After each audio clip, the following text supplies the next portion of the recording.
Son of a bitch.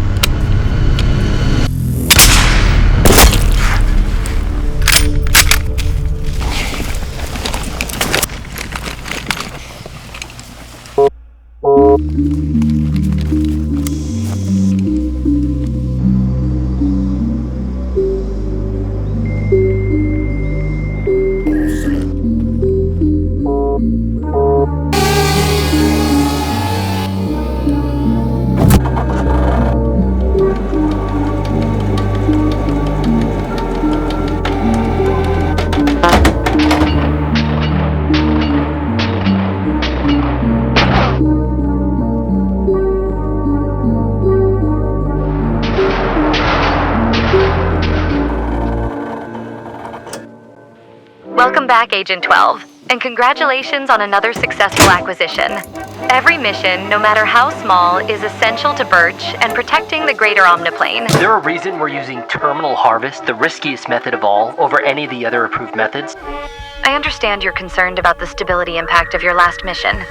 Rest assured, Birch projected an 81.777% chance the chain of custody soldier and his artifact would be destroyed by the drone strike, satisfactorily within Birch's zero-footprint acquisition parameters. Your red window was generous, and it seemed you had time to spare as you gazed at the young dead soldier. This surplus will be calculated into and deducted from future red windows.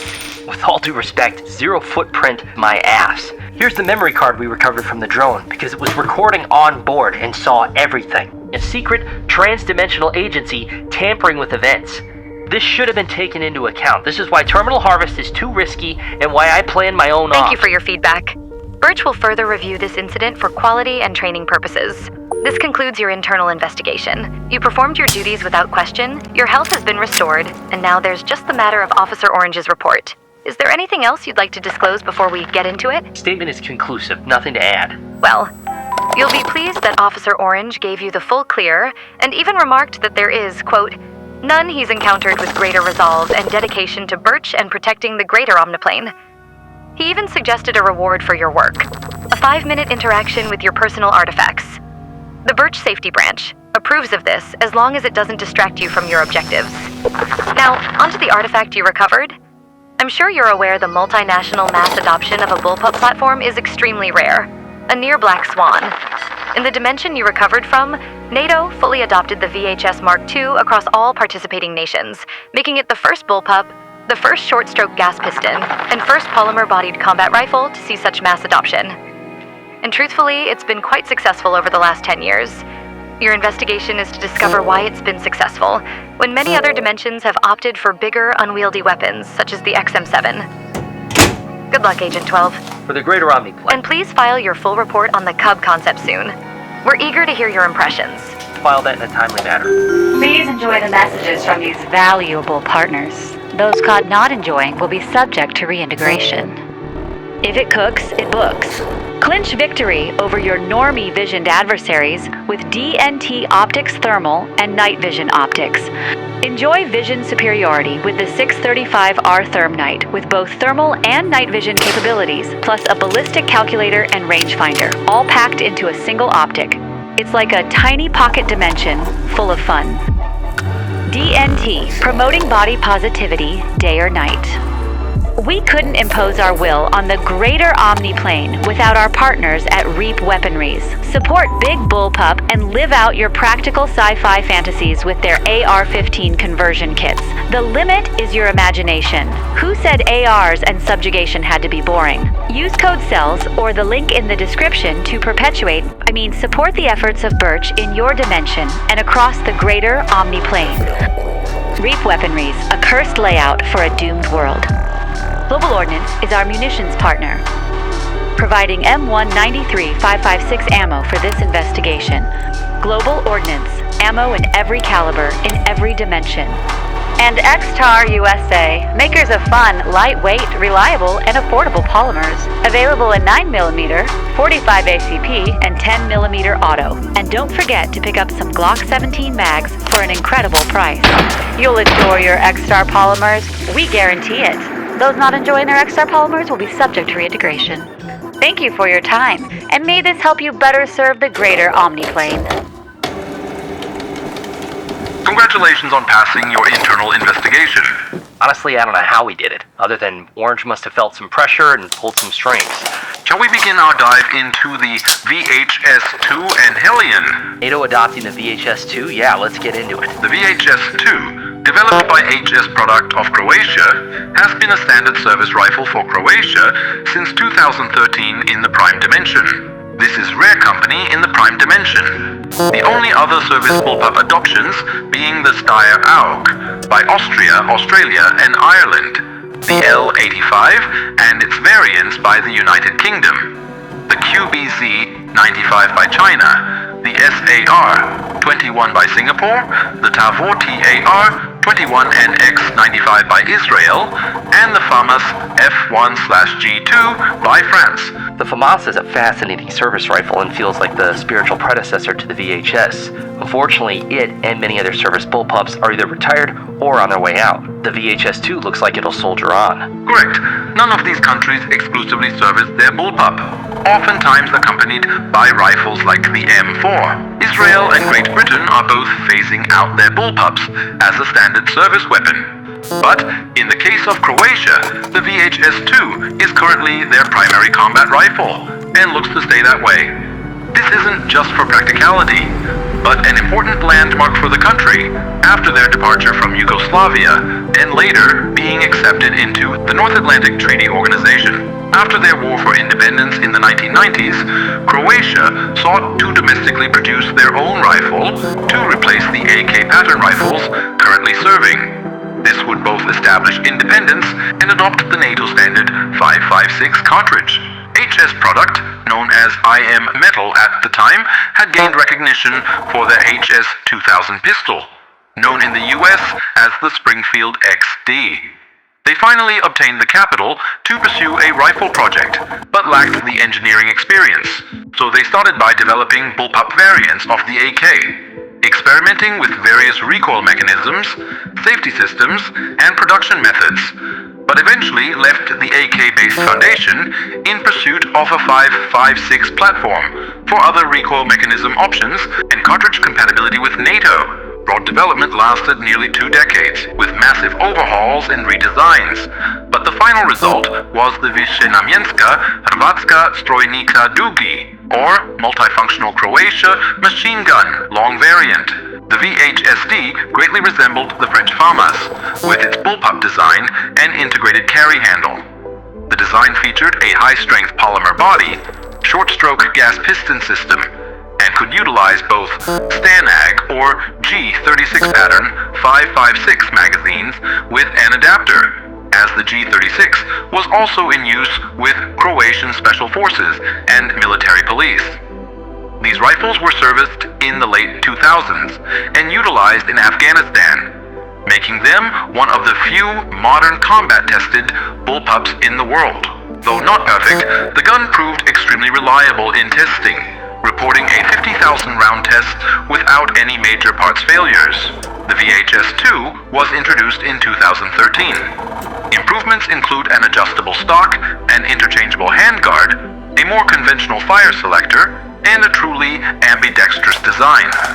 Not only are the safety and charging handle accessible on either side, its ejection port can also be switched, a rarity in military service weapons.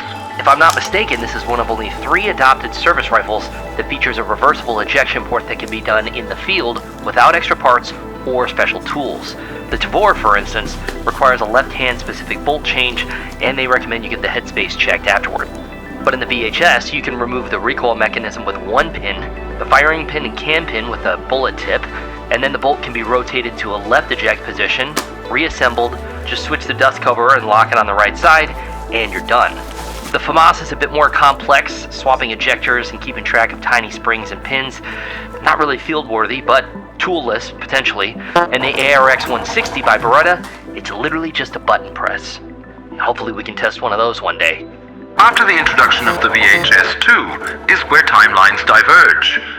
In the Vakita class scenario, France was intrigued by the updated Croatian design, which took a reliable but second-rate combat rifle and turned it into an advanced, world-class, and NATO-compatible option. With existing experience and training materials for a bullpup platform, lower cost than the HK416, and advanced short-stroke gas piston system for reliability and suppression, France adopted the VHS-2 as their main service weapon.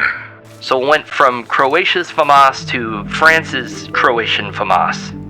The real tipping point came in early 2017, when Great Britain agreed to phase out the L-85 in favor of the more ergonomic, less problematic VHS, just as the United States NGSW program kicked off.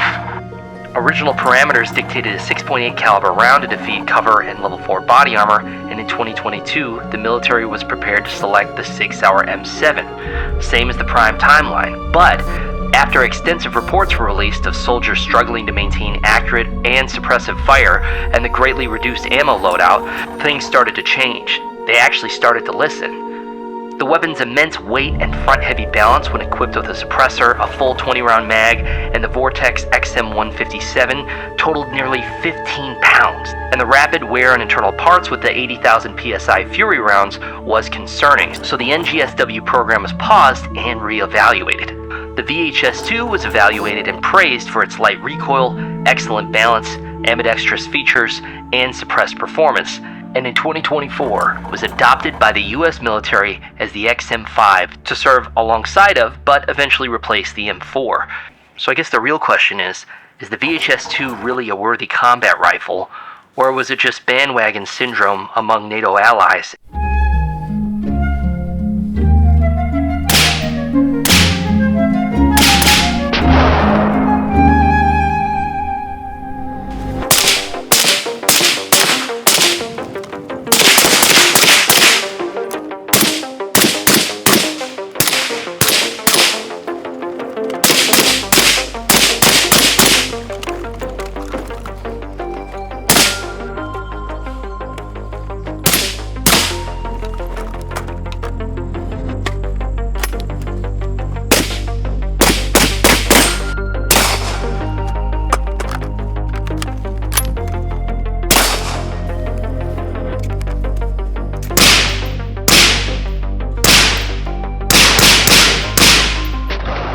Though slightly heavier than the M4, the weight really does disguise itself with better distribution. Keeping the gun in a firing position is easily sustainable, and with a 16-inch barrel but overall length equivalent to a 10.5-inch AR pattern rifle, you have accuracy and velocity for the cost of an SBR footprint. Controls are very good for standard. The G36 style charging handle is easy to grab but completely out of the way. No snagging on kit or accidentally bumping the bolt out of battery, which is a common issue with the Tavor X95. The safety shape takes a little getting used to and it's pretty solid, but it's not going to be accidentally disengaged. Again, this gun is truly ambidextrous. The safety, charging handle, mag release, and bolt release are all accessible from either side, though locking the bolt back without a mag is tricky. You have to reach up into the mag well. The recoil impulse is extremely soft, and you don't get the sensation of a heavy bolt mass reciprocating like you do in the Tavor. Gas management is excellent, especially with a great can like the Cat Whitebread, and it performed incredibly well. This isn't just good for a bullpup, but for any modern short-stroke gas piston rifle. The trigger does leave a lot to be desired, typical bullpup, but you can run it quick enough, and the weight isn't too bad. Now, unlike the Tavor or Desert Tech, mag changes do have to be activated at the magwell, but they're easy enough, and it leaves one less thing to go wrong in the event of extreme harsh conditions. Now, as I said, this rifle is equipped with a Combat Application Technologies Whitebread, which is an excellent, low back pressure, great performing can. Combined with this gas system, the shooting experience was very pleasant, and I didn't end the session with a face covered in carbon. The Holosun GR3 Iris and Raid White Light provide great assistance up front. These are very well made for their price points, and the pressure pads are high quality that they come with. Black Label Bipod is a really well thought out handguard that, as the name implies, has a flush bipod hidden inside. Legs can be easily deployed, extended, and then tucked back in without taking up extra space. And the additional rail spot in front of the gas system means you can add a laser at no space penalty, as long as you don't need instant access to the gas controls. Up top is the massive Holosun AEMS Max and the tiny HM3XT titanium magnifier 3X.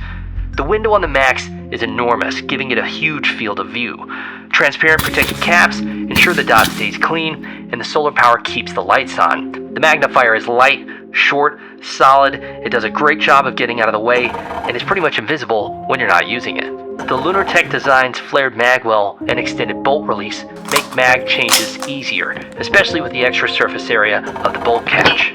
The imported Hellion version of the VHS allows for the mounting of an AR-style grip, and the angle of the mount means a more vertical version of whatever you put on it. In this case, the Die-Frico Kung Fu grip is almost completely vertical or even negative, which I prefer for leverage, especially when holding the gun one-handed. Out back, the Manticore Arms curved butt pad fixes the weakest part of the gun, the factory adjustable extra long buttstock, which was too long even at its shortest length. This shorter, more grippy butt pad makes more sense and has the ideal length of pull right out of the bat, at least for me, and the metal construction makes it the most solid thing on the exterior of the gun. A must-have in my opinion, and though there are aftermarket trigger options now, this one unfortunately was recovered without one. All in all, this is an excellent rifle and arguably the best service bullpup you can find. But it's not just good for a bullpup, it's good for any rifle. Incredibly well thought out, ergonomic, no gas in the face, and easy to figure out. This Vaquita class instance is a strange one, not because it strayed from the norm, but because it's starting to make more sense than it. The XM7 compromises on too many fronts: ammo capacity, weight, reliability, and it's trying to fight a war that doesn't really exist yet. The VHS-2, however, is built for the wars of today and the foreseeable future, with a cartridge that doesn't cost $13 and an all-around package that doesn't break the bank or a soldier's back. Is it better than the M4? Well, that could be debated into oblivion. But here, in Earth Gamma 11567, the FAMAS lives. Long live the FAMAS. Thank you all for watching. You could have clicked on anything else, and you clicked on this, so I appreciate it. And it's a blessing to be back, especially back in health. So thank you for your prayers and support while I was out. It means a lot to me. I'm really excited to get back into the swing and into spreading big bullpup propaganda. Am I biased? Yeah, I am. Just look at my videos. Special thanks to Isaac for his excellent camera work and shot composition in the intro. It's one of my favorite intros to date. And for also being the soldier that got cubbed, that got hit by that bolt action. Any help with camera work, it's always a huge help. And he is just exceptional and a cut above in what he does. So thank you. Also thanks to Patreon supporters. I'm honored and blessed that you help support this operation. And it will never get old, people being generous like that. So thank you. I appreciate it. Also thanks to sponsors who are the biggest form of support. Big thanks to Reap, D&T Optics, they're new, big thanks to them, X-Star USA, the OGs, Christ the Lord, and Global Ordnance. And as always, Kevin did some great camera work. It's always great to work with him, and he's just a great bud, and I appreciate being surrounded by some excellent men in the industry, some excellent brothers, especially some brothers in Christ. I'm excited about what's coming up. I have some great ideas to act on, no shortage there. God is good. This is a season of blessing and of challenges, but I firmly believe that God corrects those who he calls his children, and I'm here for it and to have my faith tested. So this operation, trying to make this my full-time gig, has definitely tested my faith in a good way. So God bless you. Thank you for watching. Have a wonderful day. Christ is Lord. I love you guys.